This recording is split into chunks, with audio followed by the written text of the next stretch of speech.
welcome to Pluribus Unum's Fireside Chats. Not as good as FDR's, but hey, it's something. Okay, so first, something that is completely unpolitical whatsoever. I know that my channel is not about, like, oh, the media and blah, blah, blah, but hear me out. There's this movie I just saw. It's not a new movie. It's an old movie. And it is a Japanese movie that is an anime. It is called The Silent Voice. I don't want to describe anything more of this movie, but I'm just going to tell you right now, go see it. It's free on YouTube. You can buy it on YouTube, or you could just watch this uploaded version that someone made on it. Go watch it now. I highly recommend it. It is great. I love it. Literally, I love it. I was contemplating not doing this episode because I literally just watched it because I heard it was good, and I'm like, I love it. Okay, so with all that out of the way, let's get right into the news. The first one doesn't have a story attached to it, but has something. So, the PATRIOT Act was just reauthorized in the House of Representatives. Here are how the vote totals went. 231 voted yes. 192 voted no. Out of those 192 that voted no, 10 are Democrats, 181 are Republicans, and 1 is an independent. That independent, of course, being Justin Amash. The Democrats that voted against the reauthorization of the PATRIOT Act are Earl Blumenauer, Pete DeFazio, Yvette Clarke, Grace Meng, AOC, Ilhan Omar, Ayanna Pressley, Rashida Tlaib, Juan Fargas, and Philemon Vela. I commend them for this. I do heavily criticize the Democrats that I like that voted for this. But as you can see, this seemed to be somehow become a partisan issue. I don't exactly know why or how, but I guess it became partisan. I commend the ones who did vote for it, but whatever. This one is a more important story. Sweden drops rape investigation into Julian Assange. Assange, who denies the accusations, has avoided extradition to Sweden for 7 years after seeking refuge at the Ecuadorian embassy in London in 2012. The 48-year-old Australian was evicted in April and sentenced to 50 weeks in jail for breaching his bail conditions. He's currently being held at Belmarsh Prison in London. So basically, the reason why he went to the embassy in the first place was to avoid the rape charges. But the thing is, he believes that they are false accusations against him, and that it's being used to try and make him a political prisoner. Which, I mean, to be honest, I don't know. It seems entirely possible. But I don't know. I haven't met the person who accused him of rape accusations. But I'm gonna go on a limb here and say, I don't think that, I'm just gonna go on a limb here and say, maybe this seems highly suspicious of, like, oh, he is also accused of rape. That is why we're going after him. It is not at all because he exposed our secrets. No. We're trying to help the rape victims. Meanwhile, a lot of members of Congress have probably raped people in their lives. I mean, take a look at Brett Kavanaugh. He tried to rape someone and he's on the Supreme Court. Okay, so they dropped the charges, so technically the witch hunt should be over, but I mean, of course, that wasn't the reason why they were trying to get him in the first place. No. They wanted to get him for, exposing government secrets. So, they're not gonna let him go. Like, well, since the charges were dropped, I guess you're gonna go, Assange. Getting my whistleblowers mixed up.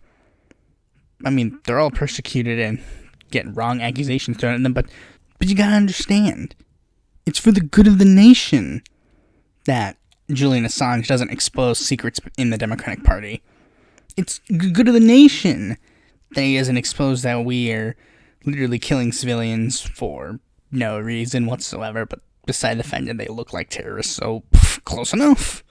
This won't bring any changes to the case, but hey, at least we know that these charges have been dropped.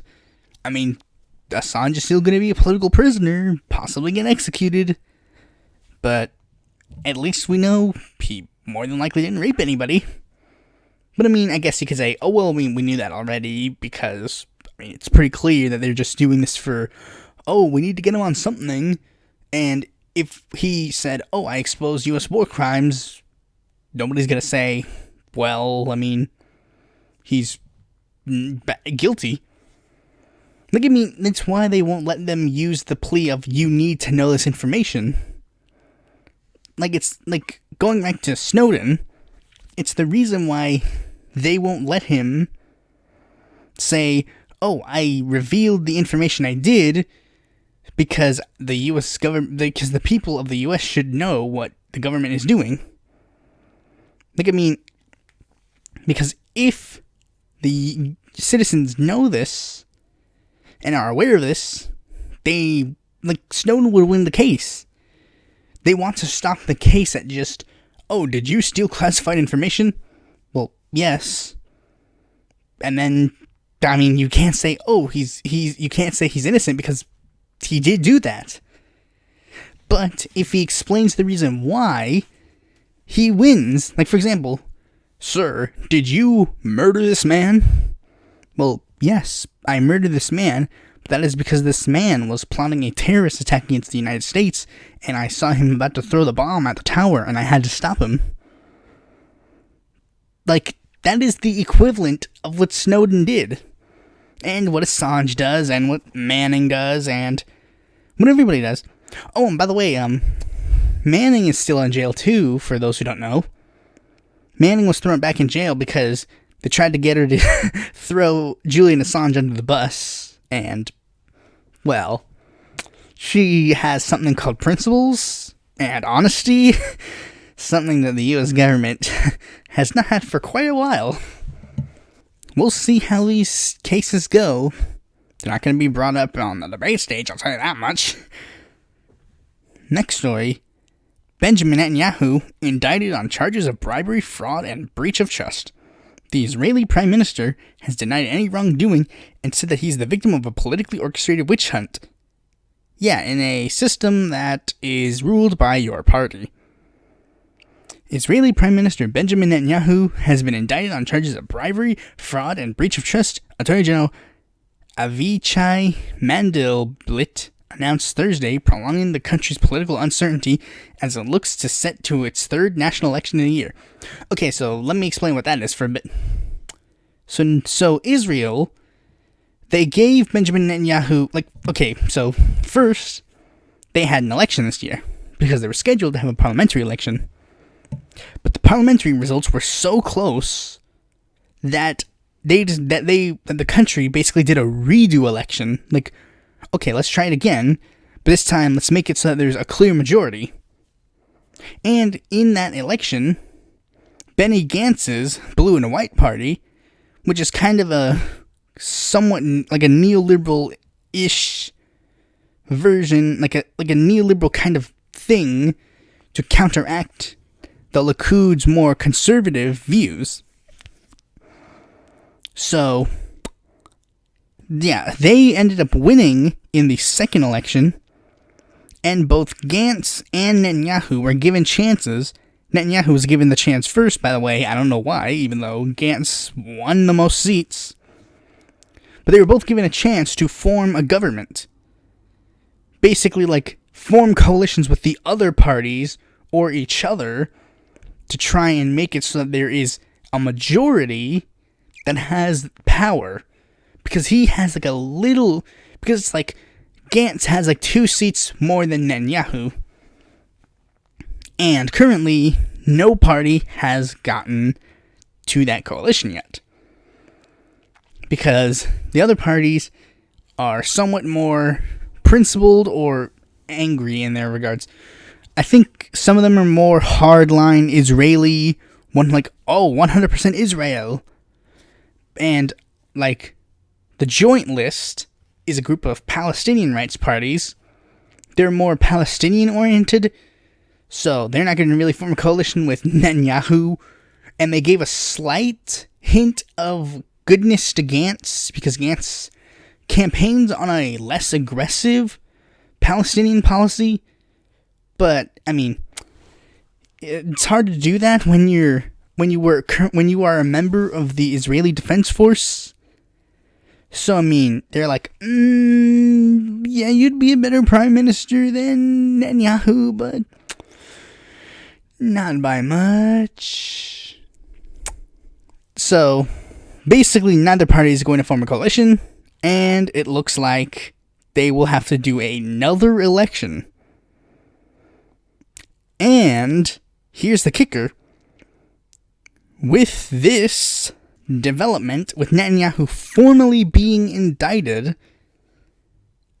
maybe the Likud party will dump him for prime minister and might go for a more moderate-ish candidate. But the thing is, no one's entirely sure what will happen. For all we know, Benjamin Netanyahu can just go, I am not in prison, and then boom, be free. We'll see what Israel has to offer. The next story is something that was expected, but kind of not. Let me explain.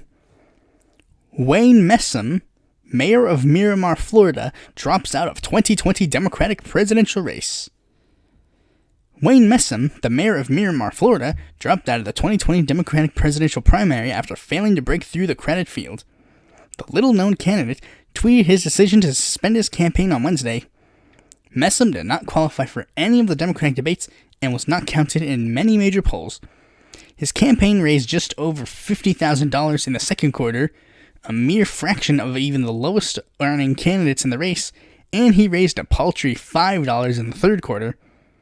By contrast, another small-town mayor presidential candidate, Pete Buttigieg of South Bend, Indiana, raised nearly $25 million in the second quarter. Topping the list, Pete Buttigieg raised $19 million in the third quarter. So, let me explain. For starters, you guys probably don't know who Wayne Messam is.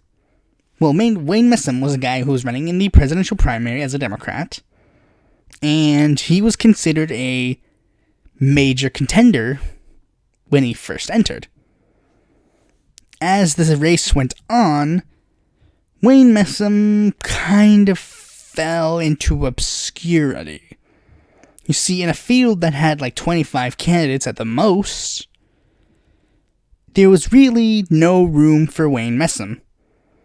Because by the time Wayne Messam entered, the more lax rules to get into the first two debates were non-existent. And he didn't get into any of the presidential debates. Not even in the first ones. The first two, it was relatively easy for someone who had a decent amount of following to get in. He apparently was really good on student debt and, free college. But otherwise, he didn't really have anything for his campaign. Like I said, he raised $5 in the third quarter. He was in the same realm as Seth Moulton. He didn't get into the debates. Now, on one hand, I wasn't entirely surprised that he dropped out. I mean, I wasn't surprised at all, really. But I did kind of have a small hope that Wayne Messam and John Delaney would stick it to the end. What the hell? I'm gonna go all in. Let's see how this goes. And so far, John Delaney seems to still be doing that. I see all these people going hashtag dropout Delaney. I honestly do not want John Delaney to drop out at all.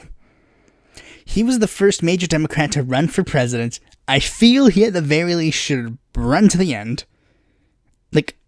Honestly, I 100% expect by the end of the election, it's Bernie Sanders, Elizabeth Warren, Pete Buttigieg, Andrew Yang, and John Delaney. Sure, maybe those five make it to the final. Wouldn't that be a hilarious final debate? Those five guys. Really, that would be freaking hilarious. That would be great. I would I would love that debate, really. But I mean, he dropped out after Bill de Blasio, Kirsten Gillibrand, Jay Inslee, John Hickenlooper, and Robert Francis O'Rourke. Like, those guys made it into debates. Messam, why didn't you drop out earlier? Like, I mean, and many people actually have speculations that Wayne Messam never intended to win the presidency. He's just trying to make himself more noticeable for a House run. And he does seem to indicate, like, oh, this isn't the last you've seen of me. And it's like, yeah, probably not. So anyways, now on to the smaller candidate of the day, Rocky De La Fuente. I have talked about Rocky De La Fuente before, but I will reiterate what he did. He is currently a Republican candidate for president in 2020. This man has been politically active for the same amount of time as I have. No, wait, scratch that. Maybe I've been slightly politically active more. Like, I started to get politically active in, 2014, and he started getting politically active in 2016. What did he do? Well, he ran for president in 2016 as a Democrat. Running really decent campaign in the primary. I did a video about it. He also simultaneously ran for Senator of Florida alongside Alan Grayson and Pat Murphy. Not Pat Murphy. Is Pat Murphy the one? I think so. I don't know. But anyways, he ran in those two races and lost. But with this presidential race, he decided to continue his campaign in the general election under a new political party he made called the American Delta Party, and he also got the nomination of the Reform Party. Okay. Then, in 2017, he changed his party affiliation to Republican and announced that he would run for mayor of New York City. And when he did, he got a certain amount of votes. Now, he didn't make it to the end of the race. Like, he apparently lied on a petition so that he could get in the race, and they found out that he forged signatures, so they're like, nah, you're not here. No. Then, in the 2018 midterms, he decided that he would file to run in the California Senate race, and the Washington Senate race, and the Hawaii Senate race, and the Minnesota Senate race, and the Vermont Senate race, and the Wyoming Senate race, and the Florida Senate race, and the Delaware Senate race, and the Rhode Island Senate race, all as Republicans. Now, he claims that the reason he ran in all of these states was so that he could expose how our campaign, like how we run our campaigns is so weird that someone can run in all these states at once. Yet, he appeared in all these states and said that he would move to these states if he had made it to become senator of that place.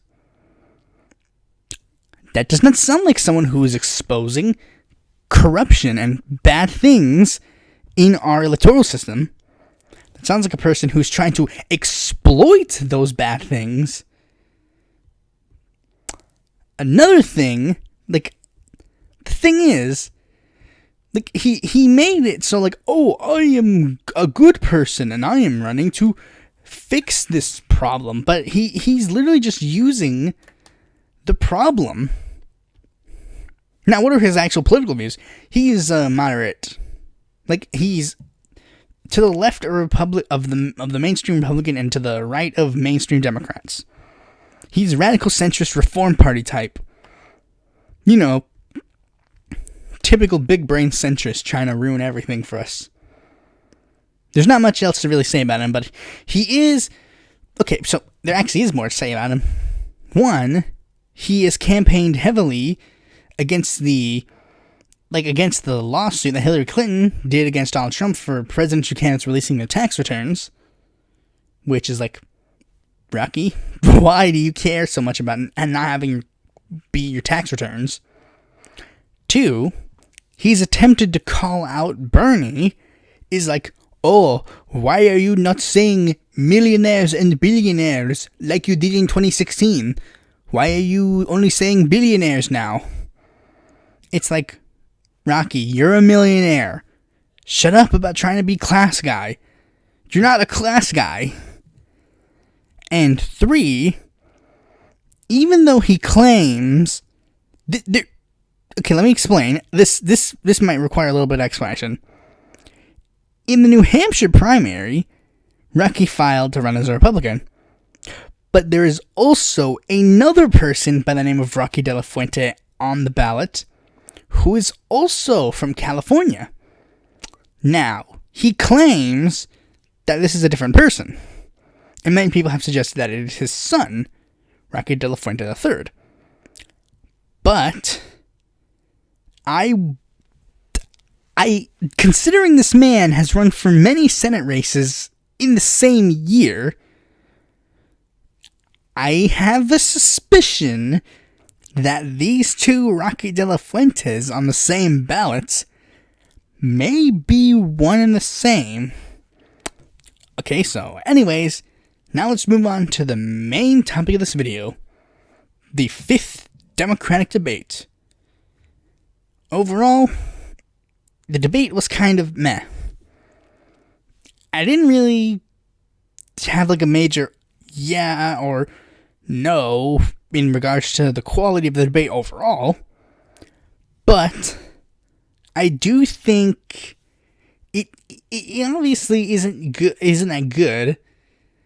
But I mean, most debates, because there wasn't really a one-hit moment. The other debates had like a moment that was literally just like, and there wasn't really that.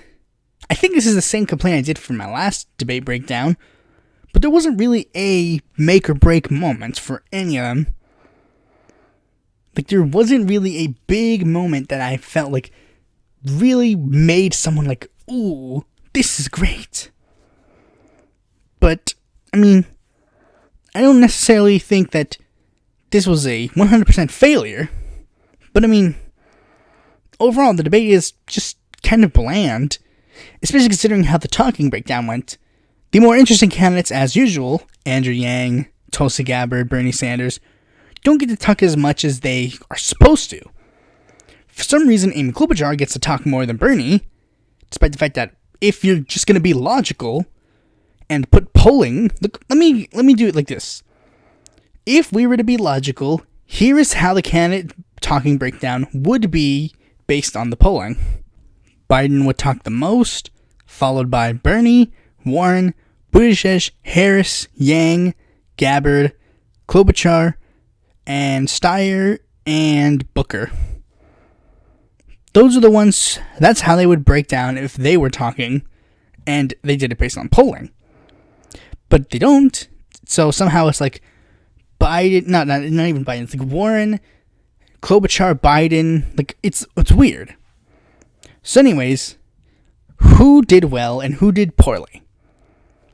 Now, I'm going to rank, like, this is, I guess, the closest way I had to rank them fully. So I'll start off at the bottom. Joe Biden. Joe Biden just completely failed. Just 100%.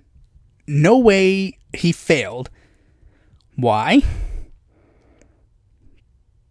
I mean, I don't have to explain it. If you've seen the debate, you know.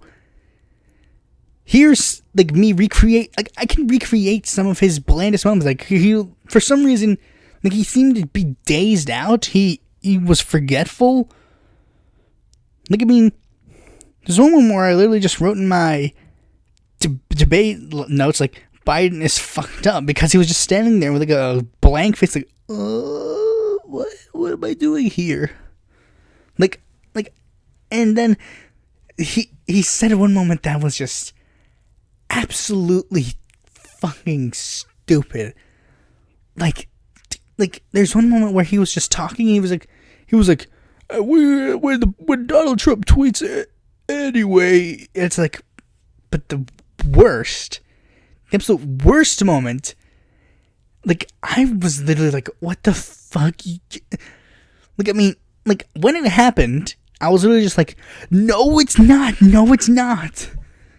Like, he said this. This is the quote. I have more people supporting me in the black community that have announced for me because they know me. They know who I am. 3 former chairs of the Black Caucus. The only African-American woman that ever been elected to the United States Senate. A whole range of people. No, my point is, that's not true. The other one is here. You can hear it in the ending there, but I cut it off. It was like, he was trying to say, no, I said the first. No, you didn't. Like, seriously, no, you didn't. This man needs to be put inside of a hospital and be treated for his obvious Alzheimer's or dementia. Like, this man should not be running across the country. No, scratch that. He doesn't run across the country. He makes like 0 media appearances. Because that's his campaign strategy. The less people know about him, the better. No, I'm being serious. Because I remember, I used to think that Joe Biden was an alright dude. And the more I learned about him, the more I was like, nope. Just nope. That's his great campaign strategy. And I mean, it works. He's still in the lead to an extent. Okay, so, right above him, like, second worst, I'd have to say Tom Steyer. Why? Well, here's the thing. Tom Steyer is suffering from the impending doom that Bloomberg has brought upon him. Bloomberg is, a billionaire trying to buy his way into the presidency. Steyer beat him to the punch on that, but Steyer is trying to be to the left of Bloomberg. And, okay, pretty much everybody can be to the left of Bloomberg. But I mean, does it necessarily translate to being on the left? No. But he is trying to pitch himself that way. Like, no, I'm the good billionaire. I'm the billionaire that will bring down billionaires. When he can easily be called out on this. So much so that Joe Biden, the man whose brain literally decided he was going to skip this debate, he was able to beat him down. Like, I mean, these guys are just, come on. Steyer and Biden are literally the worst 2 in the debate, by far. Now, the ones that I think did fine were Amy, Kamala, and Pete. Amy being right above Steyer. Now, the reason is, I don't really think that these guys did anything to really hurt themselves or do anything that really made them, like, pop out. They did get some things handed to them, but they did have some moments to kind of trying to counteract that. Like, I mean, Pete, he had this whole, we'll get to that, but he had a moment where it was literally like, he tried, but it didn't really work out for him. And Amy was shivering throughout the whole debate. Like, there was literally moments where it was literally like, people need healthcare. Like she was shivering and on the verge of tears for some reason. Like, I don't know why. But overall, nothing in their performance really struck with me. And I'm like, well, they were there also. Kamala really only had that one moment where she was like, oh, that's not true. But that was kind of overshadowed by another person's reaction to that. We'll get to that in a second. But I'd say right above them, who kind of borders on kind of winning and just doing alright, Warren. Elizabeth Warren, she did fine. She did good, I guess. But I mean, I wouldn't necessarily say that she, like, wins or even kind of wins. Like, I mean, I do put her in the kind of win category because, I mean, Warren just has that thing for her. Like, she kind of, when the debates go on, she just kind of goes in on policy, and just usually stays focused on that. But, I mean, they don't necessarily have, like, she doesn't necessarily have any bad moments, but I mean, she does alright, I guess. Now, these are the three people that I think did really decent in the debate. Like, they semi-won, like, they won in a sense where they didn't full-on win. First, Cory Booker. Honestly, like, when all these people were saying, like, oh, Cory Booker won the last debate, or Cory Booker won the last debate, this debate, like, everyone was like, Cory Booker wins this, and I'm like, I don't get it. Now, this debate, I kind of understand it, because he actually, because I guess this time around, he did do something interesting. He focused a lot on policy. Like, there's one point where he calls out the Yemen war. Like, I mean, he's like, literally like, we need to stop aiding and abetting the Saudis in their genocide of the Yemen. And I'm like, oh, okay. Okay, dude, this is alright. And Booker also said something else. Like, I mean, he had that whole back and forth between him and Biden. He overall did really well on all that, so yeah, I'd really say he did well. The next one is obviously Andrew Yang. Because Andrew Yang, he really, really does well when he's talked to. When he gets 6 minutes, I mean, it's obviously not a lot of time to shine, but Yang utilizes that time well. He focuses on his policies, like, oh, the freedom dividend, or like piggybacking on someone else's policies. But I mean, like, and there's some moments where I was literally like, I clearly see what you're doing.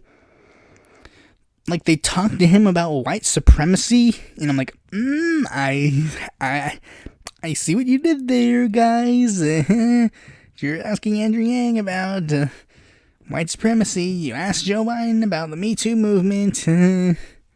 Great. Though it was obvious a couple of times that they were ignoring Andrew. Like, I mean, there were like a couple of times during the debate where he would raise his hand, and then they wouldn't talk to him. Like, there's actually this really hilarious moment. Like, they zoom out. Like, it's like a close-up shot of one of the candidates. I forget who. They zoom out, and we see Andrew Yang holding up his hand, and then they zoom back in on the candidates. Like, it's literally like MSNBC was like, okay, oh shit, they see Andrew Yang. Like, I mean, it's just kind of funny. Sometimes they go to great lengths to ignore Andrew Yang and some of the other candidates, hint, hint. Like, they go to great lengths to ignore them or bash them or blah, blah, blah. But, I mean, like, Yang does really well. Although there is one thing that I will criticize him about this again until he stops doing it. Look, Andrew, I know you love your kids, but you really need to word your thing when you talk about your kids differently. Like, when he talks about his family, he always says, I have a wife at home, and I have 2 kids, one of whom's autistic. Like, I mean, look, Andrew, I get it. But you mention it every debate. Every debate, you say it in the exact same way. I have a wife who has 2 kids at home, one of whom's autistic. I have a wife and kids at home, one of whom's autistic. Like, I mean, yeah, I get it. You have a wife, and you have kids, one of whom is autistic. But you really don't have to word it in that same way. It's literally like the person at the store who's serving you soda at a restaurant. Like, hey, can I have some Coke? Is Pepsi okay? Is Pepsi okay? Is Pepsi okay? And then me and John Munitz had a fight about this on Twitter where it was like, oh, I thought you liked people saying the same thing for 40 years. And I'm like, but John, this is completely different. This is one is a person talking about policy for 40 years, and one is a person who's saying the same thing literally every time. Like, I mean, if he just worded it different ways each time he mentioned it, it'd come off as more authentic. Like, in debate 1, he says, oh, I have a wife at home, and I have 2 kids, one of whom has autism, or I have 2 beautiful kids at home, one of whom has, one of them has, look at me, he says, one of whom? One of whom? Nobody says whom in normal talk. Look at me, do you say whom in normal talk? No. Like, say, oh, I have a kid at home, he's autistic. I have a son at home and he has autism. Just say it in a way that a normal person would say it, Andrew, and you'll be fine. Other than that, you do really well on the debates. One more thing is, Andrew Yang gave a really weird answer when asked about Russiagate. Now, it started out like with charm, which is another reason why Andrew Yang did so well, and Booker as well. They tried to pull off the charm, and it worked. Like, he said, like, they were like, asked him, like, what would be the first thing you said to your call to Vladimir Putin after you win the election? And Andrew Yang says, okay, first of all, I'd say, sorry I beat your guy. And the second thing I'd say to him is, any more acts of cyber hacking of our elections will be considered an act of aggression. And I'm like, what? Did Yang indicate war? I mean, am I the only one that's going to be alarmed by this? Like, seriously, Yang indicated war on Russiagate. The thing that, I mean, again, it still hasn't been proven, as far as I can tell. But anyways, I mean, aside from that, that's Yang's performance. He did fine.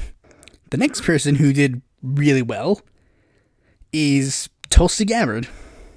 Now, Tulsi had a weird strategy. Because remember, in the last debate, she really tried to go after Elizabeth Warren, but the moderators were defending her, like trying to shield her from Tulsi Gabbard. But the thing is, I was expecting her to do that again, but this time around, she went after Pete Buttigieg. Now, I don't know exactly why she went after Pete, because technically Warren's polling higher than Pete. I mean, as you can see through the entire debate, she usually tries to shoot higher and higher. Okay, so like debate 1, she shoots for Tim Ryan, a small polling candidate who's a establishment moderate. Then the next debate that she appears in, she aims for a higher target, Kamala Harris, who's in one of the top tiers. Like, it's indicating, like, oh, she's gonna go up. Then the next debate she appears in, she goes after Elizabeth Warren, who's, like, in the top 2 or 3. So, this is a huge indicator, like, oh, she's not messing around. But now she's shooting down again. Maybe in the next debate she appears in, she'll try to shoot for Warren again? Because if she tries to do that strategy again, she only has 2 targets to hit. She only has 2 other targets that she has not hit yet. Bernie and Biden. And she's already indicated she's not going to go after Biden. And she probably, hopefully, wouldn't go after Bernie. So she'd have to try for Warren again next time around. But I don't necessarily see why she didn't do it this time around. But I mean, the thing is, she first leads in with, like, Pete, you and me are very similar. We fought in the same war. But then she goes after, like, him literally saying, like, oh, I will go after, I will send troops to Mexico. She called out, like, oh, he's bad. And then Pete Buttigieg was like, yeah, well, I didn't meet with Assad. I don't meet with dictators. You do, Tulsi.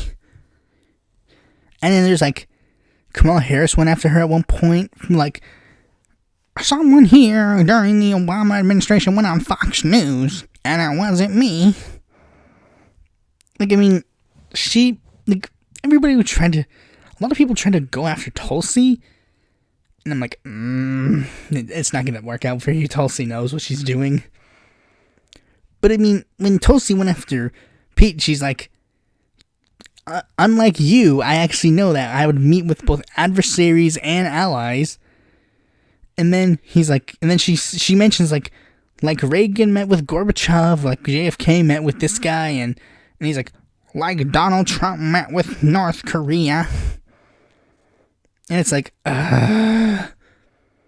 personally, Tulsi, I would have went with like when Nancy Pelosi met Assad, when John Kerry met Assad, and like, you know, you could have easily won that argument in that way, but the way you did it worked fine as well, because, you know, it works. People know that you're meeting with people who are, like, that's the thing about a commander-in-chief. You're supposed to meet with other countries. Your first instinct is not to kill literally whatever person you don't like. That is a murderous dictator. Pete. So anyways, of course, the obvious winner of the night was Bernie. Now, I say obvious winner because the thing is, like I always mention this with Bernie. He has the time. He has a lot of time. They give him a lot of time because he's a top-tier candidate. They have to give him a large amount of time. Even if the amount of time that he's given is, like, not as much as someone else, they still have to give him a large amount of time. And he has that much time, and he spends that time talking about policy rather than, you know, like, oh, when I was a kid, blah, blah, blah. He spends his time on policy, like, you know, the Bernie strategy.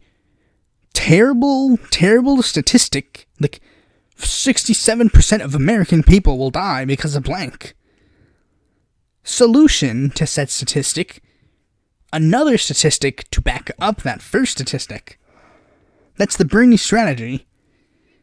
And it works because people, when they have it broken down easily, they can understand it clear.